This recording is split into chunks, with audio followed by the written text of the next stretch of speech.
बोले राम सकोप तप भय बिन होए न प्रीति। भारत का ये भय पाकिस्तान के एक एक सैन्य जनरल की रूह तक कांपवा देगा। ये भय होना चाहिए। भारतीय सेना ने आज पाकिस्तान को कड़ी चेतावनी दी है। सेना ने कहा है कि हमारी मिलिट्री बेसिस सारे ऑपरेशनल है, एक्टिव है और ऑपरेशन सिंदूर की अगली कड़ी के लिए हम पूरी तरह से तैयार हैं। अगर जरूरत पड़ी तो अगला मिशन भी पूरा कर लेंगे। सेना ने कहा कि पहलगाम में आतंक का घड़ा भर गया था। Air marshal A K. भारती ने रामचरितमानस की पंक्तियां दोहराई और कहा, भय बिन होए ना प्रीति। ये भाषा, ये तेवर पाकिस्तान की फिर से रूह कपवा देगा। पाकिस्तान गिड़गिड़ाने पर मजबूर हो चुका है और भारतीय सेना ने साफ प्रत्यक्ष प्रमाण के साथ दिखा दिया कि दुश्मन का दोस्त कौन है और भारत का दोस्त, भारत ने जिसकी मदद की वो कैसे दुश्मन की मदद कर रहा है। लेकिन सबसे बड़ी बात यह है कि भारतीय सेना ने साफ कह दिया कि पाकिस्तान चाहे जो भी ढींगे हाँकता रहे, उसके पास प्रमाण रत्ती भर का नहीं है। उनके 5 एयरबेसेस अभी तक बंद हैं। कम से कम 2 एयरबेसेस पर नो टाइम लगा, यानी कि कोई ऑपरेशन नहीं हो सकता कम से कम 7 दिनों के लिए। भारत का कहना है हमारे सारे बेसेस जो आप कह रहे हो आपने ढोके हमारे, सब ऑपरेशनल है। आपको चाहिए तो अभी फिर एक सैंपल दिखा दें अगले मिशन में। आपको रामचरितमानस की एक कुछ पंक्ति याद दिलाऊंगा, आप समझ जाएंगे। तो याद कीजिए वो पंक्ति जो है, विनय न माने जलधि जड़, भय 3 दिन बीत, बोले राम सकोप तब, भय बिन होए न प्रीत। तो समझदार के लिए इशारा ही काफी। पिछले कुछ सालों में आतंक की गतिविधियों का कैरेक्टर जो है उसमें कुछ बदलाव आ रहा था। अब हमारी मिलिट्री के साथ साथ मासूम सिविलियंस जो कि अपना बचाव करने में विफल थे, उन पर भी हमले हो रहे थे। 2024 में जम्मू सेक्टर में शिवखोरी मंदिर को जाते हुए यात्री और इस साल अप्रैल में पहलगाम में मासूम पर्यटक इस खतरनाक ट्रेंड के विशेष उदाहरण हैं। पहलगाम तक पाप का यह घड़ा भर चुका था। उसके बाद जो हुआ उसके बारे में हम कल विस्तार में बातचीत कर चुके हैं। क्योंकि आतंकियों पर हमारे सटीक हमले लाइन ऑफ कंट्रोल और इंटरनेशनल बाउंड्री को पार करे बिना किए गए थे, हमें पूरा अंदेशा था कि पाकिस्तान का वार भी बॉर्डर के उस पार से ही होगा। इसलिए हमने अपनी एयर डिफेंस की पूरी तैयारी पहले से ही कर ली थी। हमारी इन्वेंट्री में शामिल counter manned aerial systems, electronic warfare के साधन और एयर डिफेंस वेपन्स का इंडियन एयरफोर्स के इसी प्रकार के सिस्टम्स के साथ एक अनोखा मिश्रण किया गया। इसलिए आपने देखा कि जब जब पाकिस्तान एयरफोर्स ने हमारे एयरफील्ड्स और लॉजिस्टिक इंस्टॉलेशंस में 9 और 10 मई की रात को लगातार हमले किए, वो इस मजबूत एयर डिफेंस ग्रिड के सामने विफल हो गए।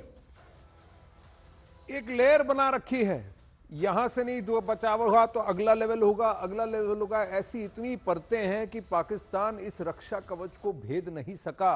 यह आज की ब्रीफिंग में साफ दर्शाया गया। भारतीय सेना ने डीजीएमओ ने पाकिस्तान में मौजूद आतंक की फैक्ट्री का भी जिक्र किया। सेना ने कहा कि हमारी लड़ाई आतंकवाद के खिलाफ थी, लेकिन पाकिस्तान की सेना ने इसे अपनी लड़ाई बना ली, दुनिया को ये इशारा करते हुए कि भारत आतंक के खिलाफ युद्ध लड़ रहा है, पाकिस्तान भारत के खिलाफ युद्ध लड़ रहा है। तो स्टेट बैकर ऑफ टेरर कौन है? आतंकवाद को स्टेट बैकिंग कौन सा देश दे रहा है? दुनिया भी देख ले। हमारी लड़ाई आतंकवाद और आतंकवादियों के खिलाफ थी। इसलिए 7 मई को हमने केवल आतंकवादी ठिकानों पर ही हमला किया था।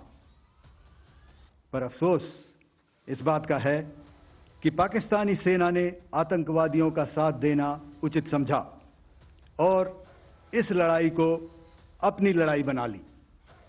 इस परिस्थिति में हमारी जवाबी कार्यवाही अत्यंत आवश्यक थी और इसमें उनका जो भी नुकसान हुआ वे खुद इसके लिए जिम्मेदार हैं।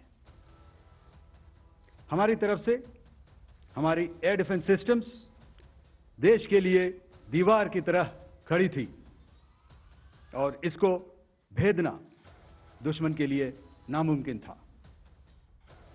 अब वहीं लेफ्टिनेंट जनरल राजीव घाई, डीजीएमओ और एयर मार्शल ए के भारती, इन सब लोगों ने वहां ब्रीफिंग की। सेना ने अपनी प्रेस कॉन्फ्रेंस में पाकिस्तान की बर्बादी के सबूत भी दिखाए। पाकिस्तान के रहीम यार खान एयरबेस का वीडियो दिखाया जिसमें भारत के हमले के बाद वहां हर और बर्बादी नजर आई। और ये रहीम यार खान एयरबेस पे उन्होंने दिखाया। देखिए, पाकिस्तानियों ने ही इस वीडियो को जारी किया है जहां इतना बड़ा गड्ढा दिख रहा है रहीम यार खान बेस पे। रहीम यार खान बेस पर इतना बड़ा गड्ढा आया कहां से? कुछ तो गिरा है, भारत ने ही भेजा है तोहफा, जिसकी वजह से वो एयरबेस अब काम नहीं कर रहा।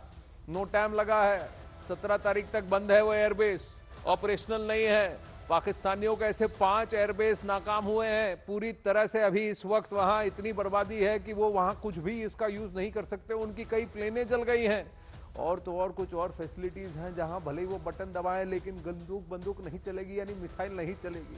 ऐसी हालत कर रखी है अलग अलग एयरबेसेस पर। ये तो सिर्फ रहीम यार खान का प्रूफ है, नूर अली खान बेस का भी प्रूफ दिखाया उन्होंने।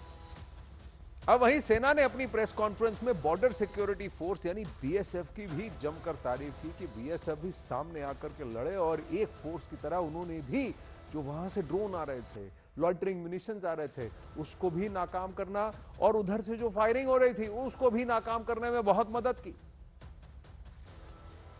जो दुर्दशा कल आपने पाकिस्तान एयरफील्ड्स की देखी और शायद आज भी एयर मार्शल भारती की प्रेजेंटेशन में, हमारी एयरफील्ड्स हर प्रकार से ऑपरेशनल हैं। यही नहीं, पाकिस्तान के ड्रोन्स और वेपनाइज्ड यूएवीज से की गई हमलावर कोशिशें भी इस ग्रिड के कारण नाकाम हुई और जो बचे कुचे ड्रोन्स थे उन्हें हमारे शोल्डर फायर्ड हथियारों से मार गिराया गया। मैं यहां पर अपनी बॉर्डर सिक्योरिटी फोर्स की भी सराहना करना चाहता हूं। उनके डायरेक्टर जनरल साहब से लेकर बॉर्डर पर तैनात बीओपी पर पहरा देने वाले आखिरी जवान भी हमारे इस अभियान में बढ़ चढ़कर शामिल हुए और बहुत बहादुरी से उन्होंने हमारा साथ दिया। उनके काउंटर अनार्म्ड सिस्टम्स भी हमारे इस मल्टी टियर्ड एयर डिफेंस ग्रिड का हिस्सा थे, जिसके कारण पाकिस्तान की नापाक हरकतों का विनाश किया गया। आपने सुना ही होगा, जब हौसले बुलंद हों तो मंजिलें भी कदम चूमती हैं।